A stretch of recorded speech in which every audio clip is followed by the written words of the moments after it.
Program zaprasza sponsor PKN Orlen, mecenas kultury. Miłych chwil z kulturą życzy Lotto.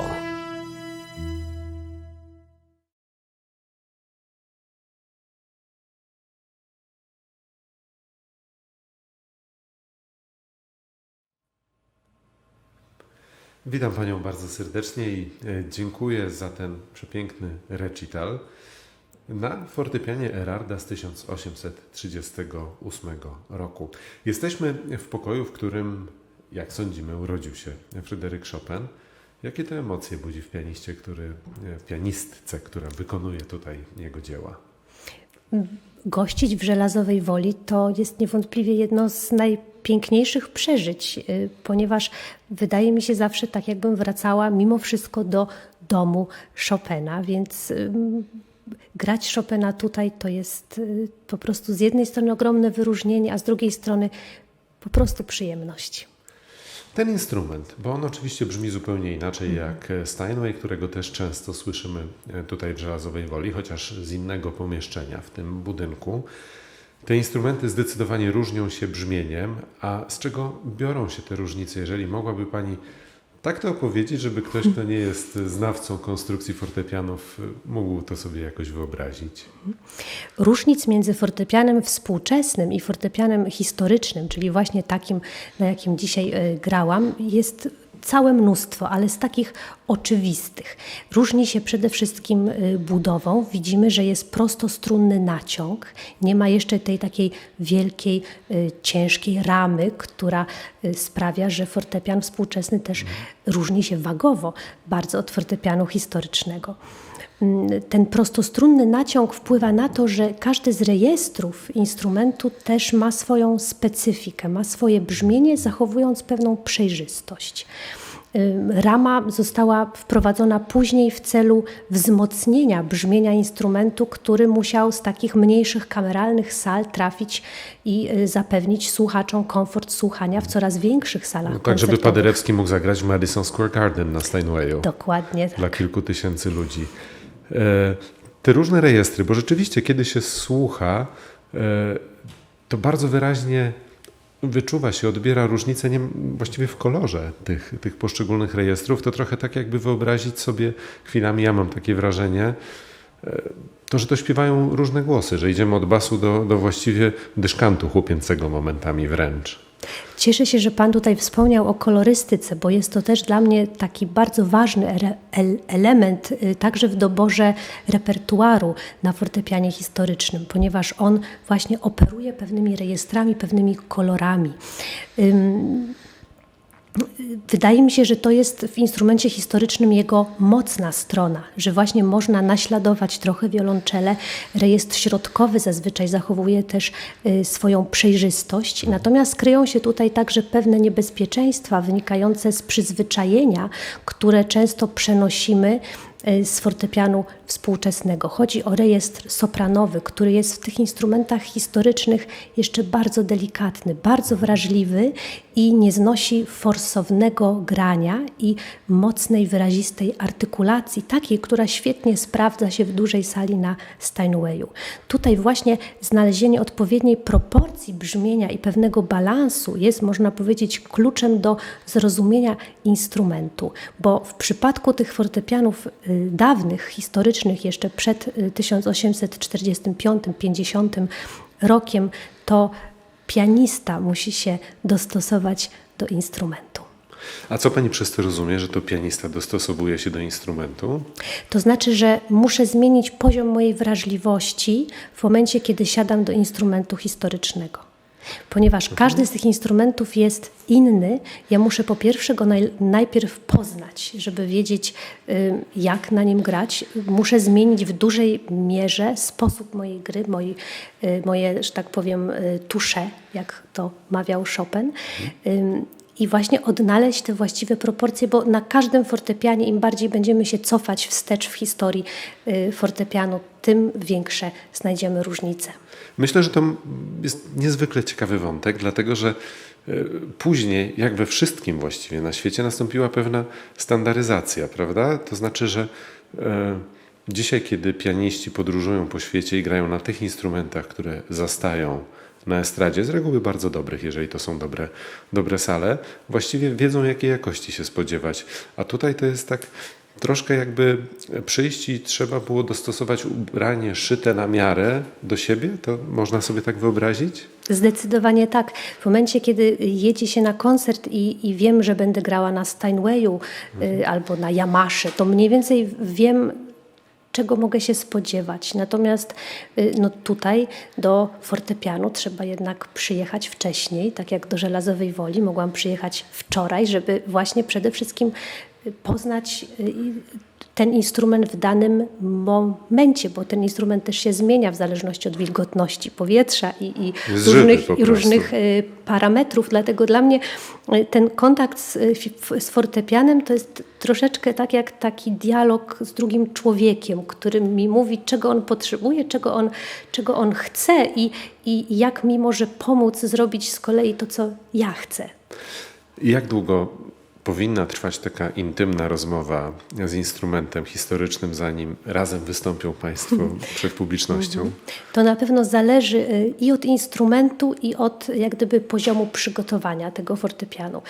Natomiast w momencie, kiedy dużo się gra na tych instrumentach, ja mam to szczęście, że mam po prostu w domu 2 Erardy, troszeczkę młodsze, bo z lat 40., ale powiedzmy, że jest to już bardzo blisko, więc to moje przygotowanie jest jak gdyby dużo łatwiejsze. Natomiast jeżeli byłby to instrument z lat 20. albo jeszcze wcześniejszy, no to na pewno myślę, że 2 dni takiego zaprzyjaźniania się z fortepianem służą potem słuchaczom przede wszystkim.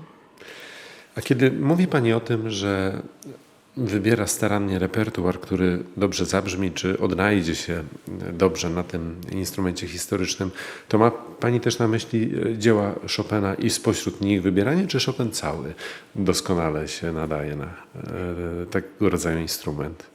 Ja myślę, że też spośród Chopina, ponieważ jednak wczesny Chopin różni się bardzo od późnego Chopina. Zdecydowanie. I zupełnie inaczej brzmią utwory młodzieńcze, właśnie zachowane jeszcze w stylu Briand, od utworów późnych, wielkich form.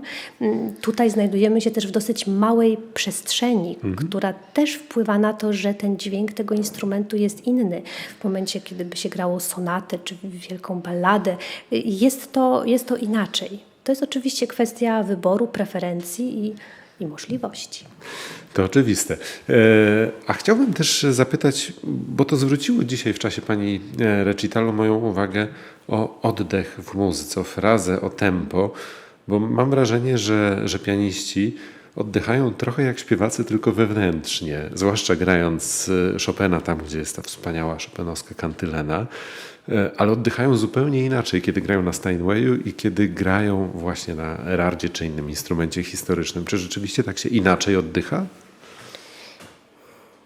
Powiem, że dla mnie już w tej chwili nie. To znaczy, jeżeli gram te utwory na fortepianie współczesnym, na szczęście już coraz rzadziej, chociaż oczywiście bardzo, bardzo lubię, także jeżeli jest dobrze przygotowany fortepian współczesny. No.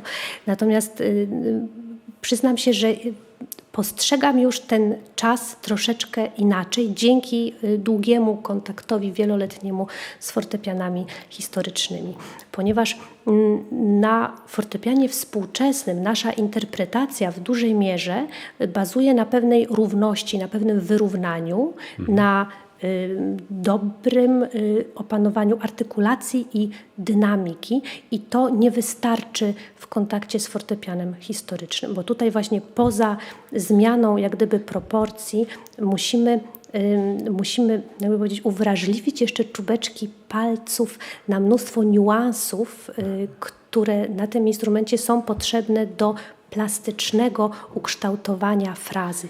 I jednym z tych parametrów, który tutaj odgrywa bardzo ważną rolę, jest czas muzyczny. W kręgu Pani artystycznych zainteresowań ważne miejsce, co oczywiście jest naturalne u każdego chyba muzyka, zajmuje także Wolfgang Amadeusz Mozart, który był obok Bacha kompozytorem niezwykle bliskim serca Fryderyka Chopina. I chciałem zapytać Panią jako pianistkę grającą i Mozarta i Chopina, ile tego Mozarta słyszy Pani, odnajduje Pani w twórczości Fryderyka Chopina? To jest bardzo, bardzo ciekawe pytanie, bo na pewno są poważne studia, domyślam się, muzykologiczne na ten temat, ale z mojego punktu widzenia z jednej strony możemy tutaj znaleźć pewną nić łączącą obu kompozytorów, biorąc pod uwagę zafascynowanie właśnie śpiewem i operą, bo zarówno u Mozarta opera była czymś, co jak gdyby stanowiło, nazwijmy to, kwiat jego twórczości i on zawsze marzył, żeby komponować operę i czekał na okazję, żeby tą operę skomponować. Ja mogę nawet tutaj podejrzewać, że kiedy komponuje sonatę czy kwartet, on również myśli o operze. Ta opera jest u niego na wielu poziomach wciąż obecna w muzyce. U Chopina może nie przejawia się to w ten sposób, ale chociażby zafascynowanie Bellinim, Donizettim, to co czytamy w jego listach i później przełożenie właśnie tej wokalności, śpiewności na kantylenę jest wszechobecne. Pod tym względem na pewno. Myślę również, że Chopin, poza tym, że jest romantykiem, jest zawsze klasykiem i chyba to jest taka pociągająca bardzo kombinacja, ponieważ u niego jednak zostaje wciąż zachowany ten porządek muzyczny, on nie jest rewolucjonistą, on tam niczego nie wprowadza, tak jak Beethoven, czy później jak Liszt, prawda? Czy nawet Schumann, który często już gdzieś dalej wykracza od strony formalnej. Natomiast u Chopina zawsze 4 + 4, 16. Ale jednocześnie w tym porządku burza emocji i duch rewolucyjny Właśnie. jest wyrażony. Właśnie to jest dla mnie ten fenomen i jakaś taka zagadka też Chopina jako człowieka. Geniusz. Tak. Pani jest profesorem Uniwersytetu Muzycznego imienia Fryderyka Chopina i chciałbym zapytać, jak pracuje się dzisiaj ze studentami nad twórczością Chopina? Czy oni bardziej fascynują się brzmieniem historycznym, współczesnym? Co sprawia im trudność? To takie bardzo, bardzo szerokie pytanie, bo Jasne. myślę, że jednak każdy przypadek jest trochę inny i każdy kontakt ze studentem też jest jakimś nowym odkryciem dla mnie, jakiegoś nowego świata, prawda, nowego człowieka. Natomiast na pewno co mnie ogromnie cieszy, że tutaj też dzięki konkursowi na fortepianach historycznych ta tradycja fortepianów historycznych zaczyna przenikać jak gdyby do takiej ogólnej świadomości i wielu studentów odczuwa potrzebę, nawet jeżeli później nie idą w tym kierunku, że poświęcają się, żeby grać wyłącznie na fortepianach historycznych, to czują potrzebę, żeby jednak te instrumenty poznać, ponieważ to po prostu są świetni nauczyciele, te fortepiany historyczne. Najlepsi nauczyciele. Lepsi od Steinwayów, Yamahi i innych Zdecydowanie marek? tak. A dlaczego? Dlatego, że w pierwszej kolejności pokazują absolutnie wszystkie pianistyczne mankamenty.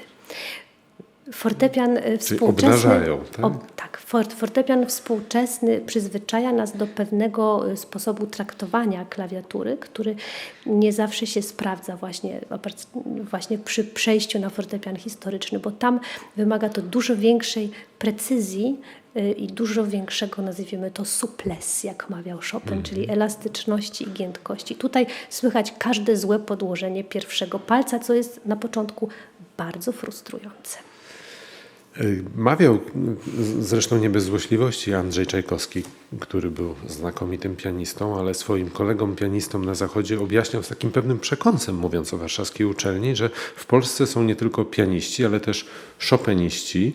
Ja mam wrażenie, że teraz też bardzo silnie rodzi nam się, i to w Warszawie, ta kategoria fortepianistów, chopinistów. Czy może Pani sobie wyobrazić, że świat zafascynowany coraz bardziej tym historycznym brzmieniem rozwinie się w taką stronę, że na studia będą przychodzić ludzie, którzy tylko na tych historycznych instrumentach się uczyli i powie im pani pod koniec studiów, ale może proszę spróbować też Steinwaya albo Yamahy? Nie, myślę też, że nie byłaby to jednak do końca właściwa ścieżka, ponieważ trzeba już też operować pewnym bardzo dobrym warsztatem, jeżeli siadamy do instrumentu historycznego. Myślę, że klucz i tutaj do szczęścia pianistycznego leży też w jakiejś wszechstronności i w tym, że każdy może znaleźć dla siebie jakąś ścieżkę, ale to, że mamy teraz jak gdyby większy kontakt i możliwości, żeby uczyć się i grać na fortepianach historycznych, sprawia, że ten świat jest bardziej kolorowy i bardziej bogaty, że jest z czego wybierać. Więcej souplesse, tak? Słychać. Souplesse. A czy to jest tak, że pianista, który nie wybierze tej drogi, ale spróbuje fortepianu historycznego, będzie brzmiał inaczej na Steinwayu? Myślę, że będzie miał troszeczkę inne pojęcie. Znam też takie przypadki osobiście, które nawet by brały udział w konkursie chopinowskim na historycznych fortepianach, ale jednak wróciły później do fortepianu współczesnego. Niemniej myślę, że to doświadczenie z fortepianem historycznym coś na pewno w człowieku zmienia. Cieszę się, że pani wspomina o tym niezwykłym przeżyciu, jakim dla nas wszystkich był konkurs chopinowski na instrumentach historycznych. W tym roku miał odbyć się konkurs na współczesnych fortepianach ze względu na pandemię przełożony na przyszły rok. Niemniej jednak też ciekawi mnie, jak pani patrzy na konkurs chopinowski jako zjawisko w świecie pianistyki. Jak młodzi ludzie też, pani studenci, postrzegają nasz konkurs? Konkurs ten na fortepianach współczesnych. Tak, ten główny. No jest to na pewno jedno z większych i ważniejszych wydarzeń muzycznych w ogóle w naszym kraju. Na świecie. Na świecie, no to tak powiedzmy, że jeszcze jest może kilka konkursów, które się cieszą tak wysoką rangą i renomą.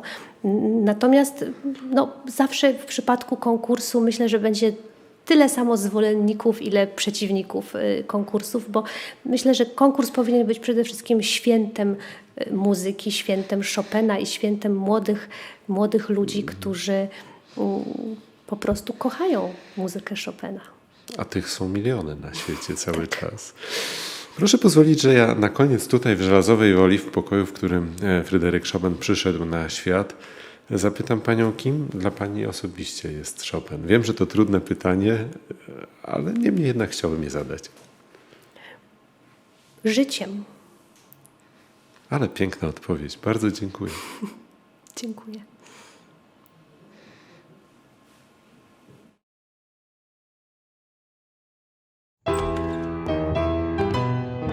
Na program zaprosił sponsor PKN Orlen, mecenas kultury. Miłych chwil z kulturą życzy Lotto.